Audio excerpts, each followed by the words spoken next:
Alam taro kaifa fa'ala rabbuka, itu mengandung sejarah. Saya cerita sedikit tentang Ashabul Fil biar kamu tahu kualitas kalimat alam taro, kata alam taro. Abraha itu ahli ekonomi. Ketika ada kafilah besar-besaran datang ke haji, ditanya itu mau kemana, mereka haji ke Ka'bah. Dia pikirannya berarti Ka'bah itu aset ekonomi karena bisa mendatangkan wisatawan. Mulane kena anggap Ka'bah itu aset ya rontok-rontok. Rengokno nggih. Akhirnya dekne gawe saingan Ka'bah. Tenggene Kules teng Son'a lah. Singkat cerita Ka'bah tandingan iki digawe min zahabin wa fiddatin wa rukhamin, pokoknya dari batu-batu mulia karena untuk menandingi Ka'bah sing terima watu ireng kotak. Sono wong Quraisy gak trimo diisingi. Jadi kadang wong ngawur ya penting. Diisingi mergo Baitullah sing suci disaingi Ka'bah abal-abal. Jadi sekunane kuno wong apik dibajak, barang apik napa? Dibajak. Ngene kan nek dadi wong top dibajak wis kudu rodok rido sithik-sithik pancene ngono. Sunahe ngono, sekunane kuno. Wareng diisingi gak terima terus dia bersumpah akan merobohkan Ka'bah. Ini terakhir pun sama rasa khawatir. Ini kan pun jam 10. Ini kita wonten waktu 10 menit. Setelah itu terus minta fil terbesar dikirimi sama Raja Najasyi. Dikirimi apa gajah, walhasil masuk. Ketika mau masuk di Muhassir, ada yang baca Muhassar. Itu Abra ini apa itu? Fil ini nggak mau masuk. Ketika diarahkan ke Ka'bah itu barokah itu jerum. Kalau dialihkan dari Ka'bah dia lari. Singkat cerita dia mengumumkan bahwa dia datang tidak untuk perang tapi untuk apa? Merobohkan apa? Ka'bah. Tapi mulai dulu di mana-mana invasi itu pasti harus dapat uang, dapat jarahan. Nah yang dijarah itu diantaranya untanya Abdul Muttalib. Ini rungokno. Engko terus ketok kualitas alam taro dibanding alfilu malfil wa ma'adroka malfil.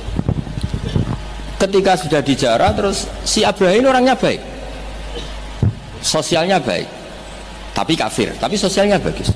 Dia tanya, man sayyidu hadal wadi, orang tertua di sini siapa? Abdul Muttalib. Sayyiduna si Abdul Muttalib. Makanya lagi-lagi Nabi itu harus turunannya orang-orang baik. Muhammad bin Abdullah bin Muttalib itu selain orang baik itu sudah orang tokoh. Nah, untanya Abdul Muttalib jumlahnya 100 itu diantara yang disita, yang dijadikan ghanimah oleh Abraha selain unta-unta yang lain. Setelah Abdul Muttalib datang di perkemahan siapa?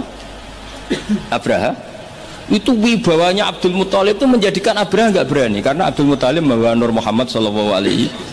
Itu Abraha bilang gini, spontan ketika melihat wajahnya Abdul Muttalib, ganteng Abdul Muttalib dan wibawa. Anta Sayyidu Hadal Wadi, naam, anak Abdul Muttalib Sayyidu Hadal Wadi. Saya ketua di sini di lembah ini. Saya sebenarnya ingin kau duduk samping saya, tapi umat saya pasti tidak terima karena ini kursi kerajaan, yang boleh duduk hanya saya. Tapi saya nggak berani duduk di atas kamu. Saking wibanya Sayyid Abdul Muttalib. Akhirnya sama-sama duduk di bawah. Sudah hormat sedemikian rupa Abraha sama Abdul Muttalib, saking wibawanya Abdul Muttalib. Makanya syaratnya kiai ya kudu ono wibawane lah ben piye ngono sawangane. Karena saulqi fi qulubil ladzina kafarur. Makanya Nabi ngendikan nusirtu birru'bi masirata syahrin. Saya itu punya wibawa yang radiusnya itu perjalanan 1 bulan. Ya udah boleh kiai kok ndak wibawa. Ora wibawa ya jaim lah, jaga imet lah setidaknya supaya kelihatan wibawa. Tapi Abraha begitu kaget ketika ditanya Abdul Muttalib, apa hubungan kamu dengan Ka'bah, dengan Baitullah? Kata Abdul Muttalib, lucu jawabannya, nggak ada hubungan apa-apa, sementing ontaku kembalikan. Kagetnya minta ampun Abraham. Loh, kamu itu Sayyidu Hadal Wadi, semua orang itu khawatir Ka'bah saya robohkan karena itu adalah dinuhum, itu agama mereka. Kamu yang ketuanya malah tidak peduli, tapi hanya peduli dengan onta. Mulai kecewa, saya kecewa hormat kamu. Ternyata kamu orang yang sangat materialistik. Tapi apa kata Abdul Muttalib? Loh karena li'ani robbuhum, saya ini yang punya robun, maknanya saya ini yang punya unta itu, ini robbuhunna, saya yang punya unta-unta itu. Wali anna lihadal baiti robban hamahu, Baitullah itu ada yang punya, itu udah urusan saya. Dia punya Robban hamahu, punya yang punya dan akan melindungi yang punya. Itu tidak kewajiban saya, kewajibannya yang punya. Menjadi betu orang betu Abdul Muttalib. Akhirnya Abraha, ini ngawur tapi kok pinter kira-kira gitu. Sudah silakan kalau mau rusak silakan, kamu akan berurusan dengan yang punya. Wes, oke dari Abraha, macam aku pengen rusak Ka'bah. Untuk dibalekno, wes untuk tak balekno. Saya pengen rusak Ka'bah. Ya monggo, tapi kamu berurusan sama yang punya.